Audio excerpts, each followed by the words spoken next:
12 model board का connection करना बताएंगे, इन्वर्टर लेंथ दोनों का कनेक्शन करना बताएंगे। तो पेज को फॉलो करें, वीडियो को लाइक करें। एक सॉकेट और एक स्विच जो है इन्वर्टर से कनेक्शन करेंगे, बाकी बात स्विच जो है लाइन से कनेक्शन करेंगे।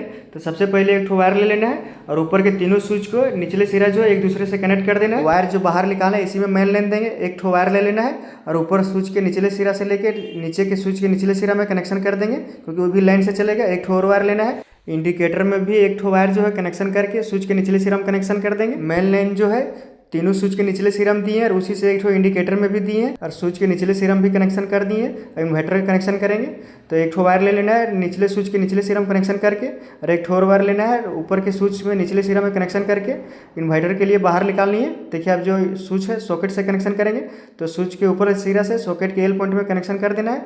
अब एक और वायर लेना है और जो लाइन वाला है उसमें कनेक्शन करेंगे तो स्विच के ऊपर वाले सिरा से सॉकेट के एल पॉइंट में कनेक्शन कर देना है। अब जो फैन रेगुलेटर है उसका एक वायर जो है उस स्विच के ऊपर वाले सिरा में कनेक्शन कर देंगे।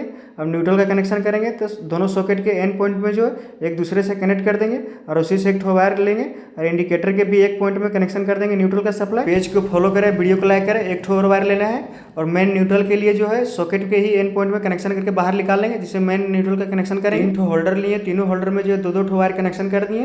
तीनों होल्डर का एक वायर जो है जोड़ के एक कर लेना है, उसमें न्यूट्रल का सप्लाई करेंगे तो इंडिकेटर के न्यूट्रल सप्लाई में ही कनेक्शन कर देंगे। और तीनों होल्डर का एक वायर जो बच गया वो तीनों स्विच के ऊपर वाले सिरा में कनेक्शन कर देंगे। 2 बल्ब लाइन से चलेगा, एक बल्ब जो इन्वर्टर से चलेगा। अब अर्थिंग का कनेक्शन करेंगे तो दोनों सॉकेट के जो है ऊपर वाले पॉइंट को एक वायर की मदद से एक दूसरे से कनेक्ट कर देंगे और उसी से वायर निकाल लेंगे, जिससे मेन अर्थिंग का कनेक्शन करेंगे। देखिए बोर्ड का कनेक्शन हो गया पूरा। मेन लाइन जो है तीनों स्विच के निचले सिरा में दिए और उसी से इंडिकेटर के भी एक पॉइंट में दिए, नीचे के भी स्विच में एक कनेक्शन कर दिए। अब इन्वर्टर के जो वायर है वो ऊपर के एक स्विच और नीचे के भी एक स्विच में कनेक्शन कर दिए और उसी से सॉकेट में भी कनेक्शन कर दिए। दूसरा सॉकेट भी स्विच से कनेक्शन कर दिए। रेगुलेटर के भी एक वायर जो है स्विच से कनेक्शन कर दिए, एक वायर जो फैन से आएगा उसमें जुड़ेगा। न्यूट्रल का कनेक्शन जो है उस सॉकेट के एंड पॉइंट में कनेक्शन किए, उसी से दूसरे सॉकेट में भी किए, उसी से इंडिकेटर में भी किए और उसी से तीनों बल्ब का न्यूट्रल कनेक्शन कर दिए। तीनों बल्ब का जो है स्विच से कनेक्शन कर दिए एक वायर। देखिए बोर्ड में लेन दे दिए, इंडिकेटर में भी लाइट आ गया। देखिए सॉकेट में चार्जर लगाने पर चार्जर का एलईडी जल रहा है। देखिए एक इन्वर्टर से बल्ब भी जल रहा है।